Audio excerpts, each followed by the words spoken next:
Welcome back to some more battles. We are in the Ultra League today, and let's see what we're going to be using.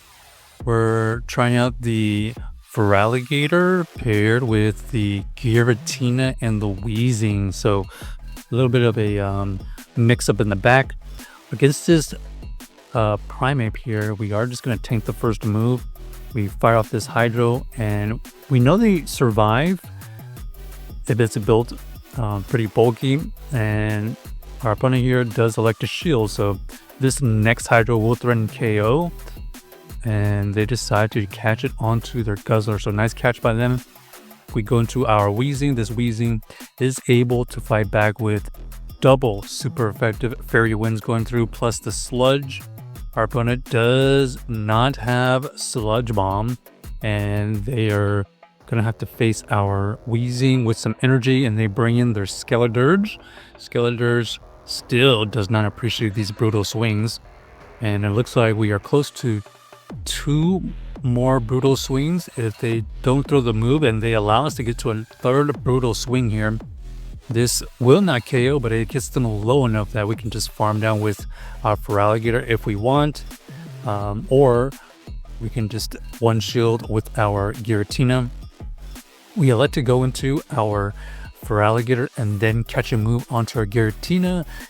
Torch Song is resisted, and we are able to farm down, and that's going to win us the game. So GG's to our opponent, able to win that game with our Giratina slash Feraligatr combination. All right, next game. Let's see, what do we find? We have Shadow Feraligatr versus the Ultra League Scissor. You both are chunking away, and they are ready Bullet Punch, I believe. So it is chunking away. Our opponent does throw a move. We're looking for the Nice Slash, and we do catch the Nice Slash. And then our opponent unfortunately switches into a Pokemon that is double weak to fairies, while we have the Fairy Wind damage. So GG's to our opponents, able to win that game with our backline Weezing. Okay, terrible lead here. We go into our Weezing, and this is kind of neutral. We are not going to be able to one-hit KO them, but they are electing to stay in. However, let's see what they throw. They go for the Parabolic Charge. Parabolic Charge does boost up their defense, and at this point we're just going to try our best to chip away at it, because it looks like they're investing all their energy and resources into this Belly Bolt. You go for another Sludge. It chips away at it, but it definitely doesn't KO, and we're just going to go into our Giratina right now. This Giratina forces them to switch out, so they lose all that buff. They have a Primeape. Primeape here is going to boost up, and we are going to flip back into our Feraligatr. And you can see right there, one Hydro does not KO a Primeape in Ultra League if built correctly. We Simul KO, and let's see if we can come back from a terrible lead. Oh, they are able to get to one more move. However, it's only the Parabolic Charge, which we are going to be able to resist. But unfortunately, they actually had another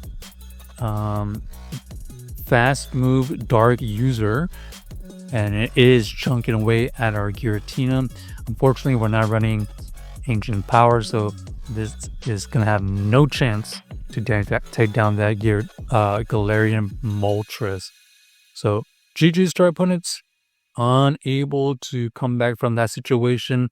Maybe if we had saved some energy on our Feraligatr, we would have been able to come back from that.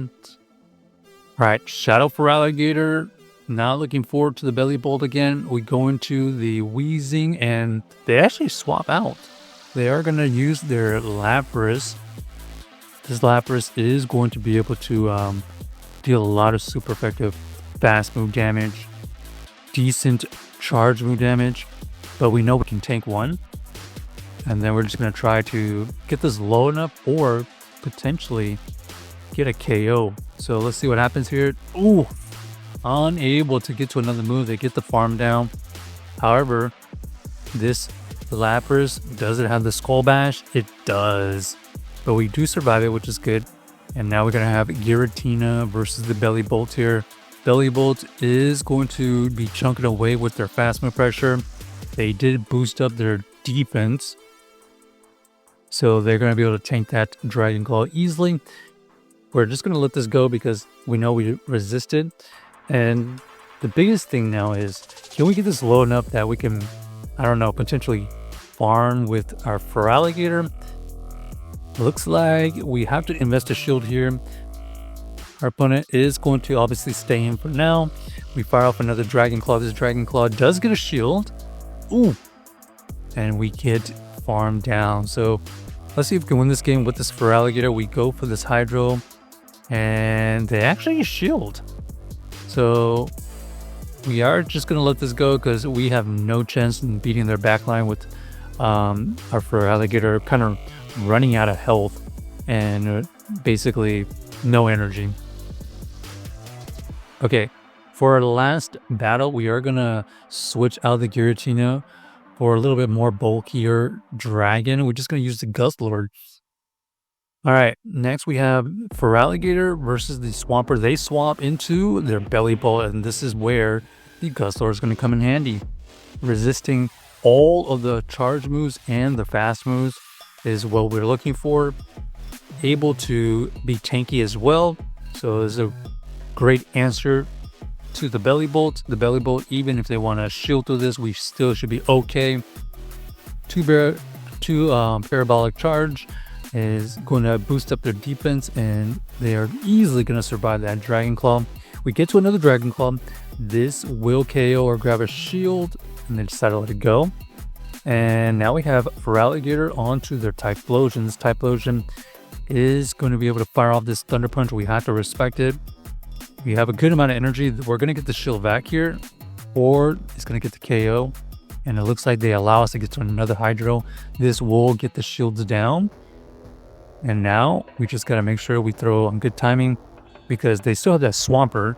Swampert and this Typhlosion are sort of weak to that Feraligatr. But we actually bank the move, and then we go into our Weezing, forcing them to use energy because this Weezing here, unfortunately, is only going to be useful as like a meat shield. We do force them to use Earthquake energy. We're going to come back in here with our Feraligatr over farm before they get to a Hydro. We fire off the Hydro and do KO. We knew that they were one Incinerate away, and that allows us to get to this Hydro for the win. So GG's to our opponent. Check out the team if you haven't already, and let us know if you enjoyed the video.